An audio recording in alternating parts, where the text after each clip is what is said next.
Materi tematik kelas 6, tema 6, subtema 2, membangun masyarakat sejahtera pembelajaran 1. Kompetensi dasar PPKN 1.2, 2.2, 3.2, dan 4.2. Bahasa Indonesia 3.8 dan 4.8. IPS 3.4 dan 4.4. Tujuan pembelajaran.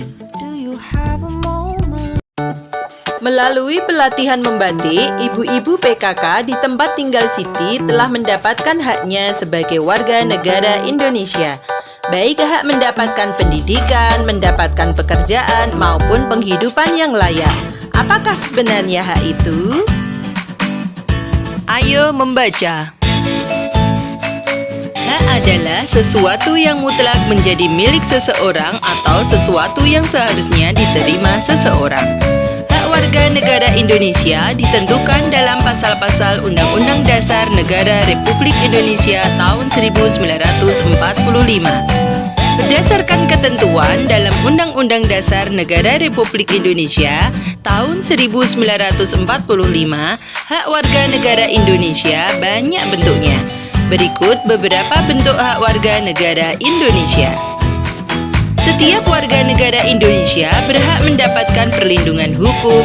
Hak ini dapat diperoleh warga negara Indonesia, salah satunya dalam bentuk perlindungan hukum saat menjadi saksi dalam perkara hukum. Perlindungan hukum juga bisa diberikan atas hak kekayaan intelektual seseorang seperti hak cipta.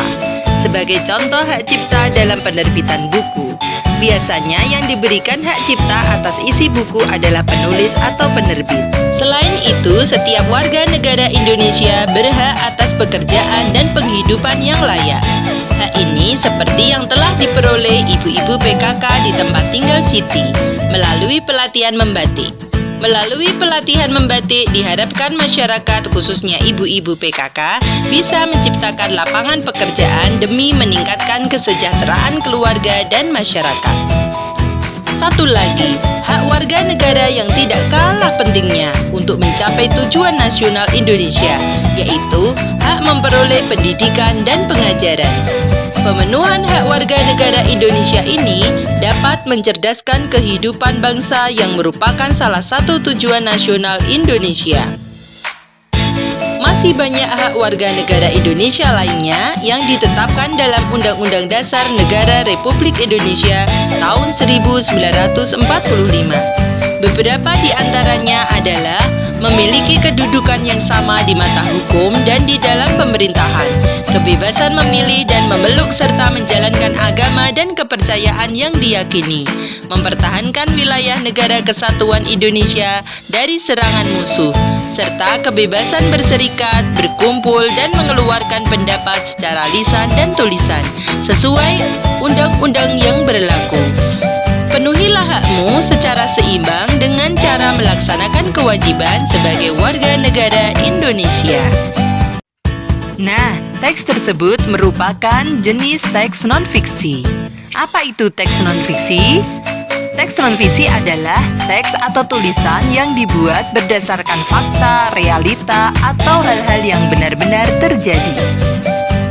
Teks non-fiksi terdiri dari beberapa paragraf, yang setiap paragrafnya terdapat gagasan utama. Nah, apakah gagasan utama itu? Gagasan utama adalah suatu gagasan atau ide yang sedang dibicarakan atau dibahas dalam sebuah paragraf. Gagasan utama disebut juga gagasan pokok, pikiran utama, pokok pembicaraan, atau pokok pikiran.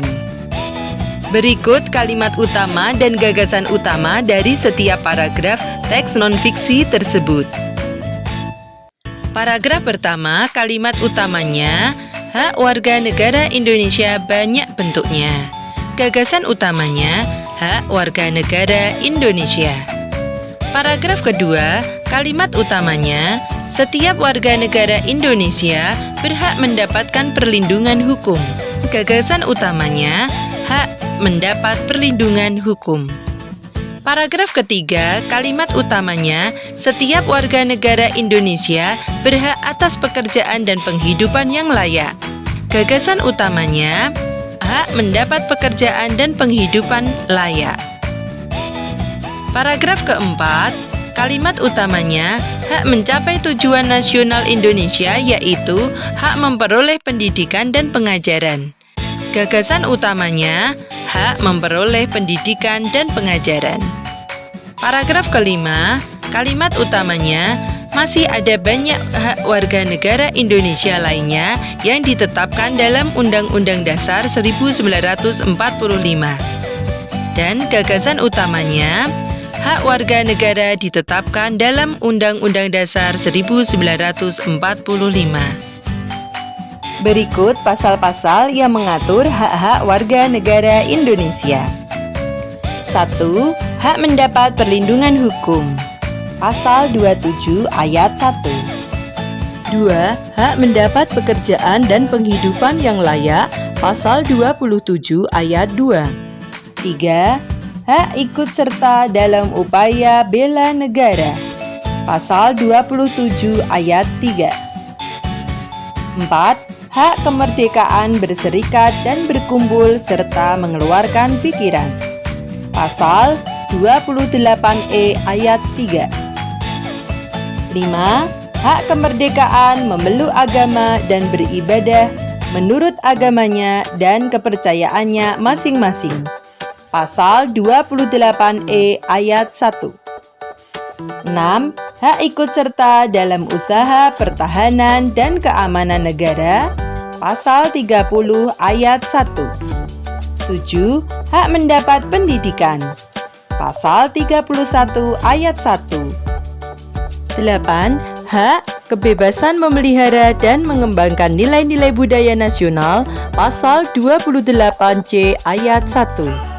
9. Hak memanfaatkan sumber daya alam. Pasal 33 ayat 3. 10. Hak fakir miskin dan anak-anak yang terlantar dipelihara oleh negara. Pasal 34 ayat 1. 11. Hak memperoleh fasilitas pelayanan kesehatan. Pasal 28H ayat 1. Setiap warga negara Indonesia berhak dan wajib ikut serta dalam usaha mempertahankan kemerdekaan Negara Kesatuan Republik Indonesia. Berikut adalah upaya mempertahankan kemerdekaan Negara Kesatuan Republik Indonesia.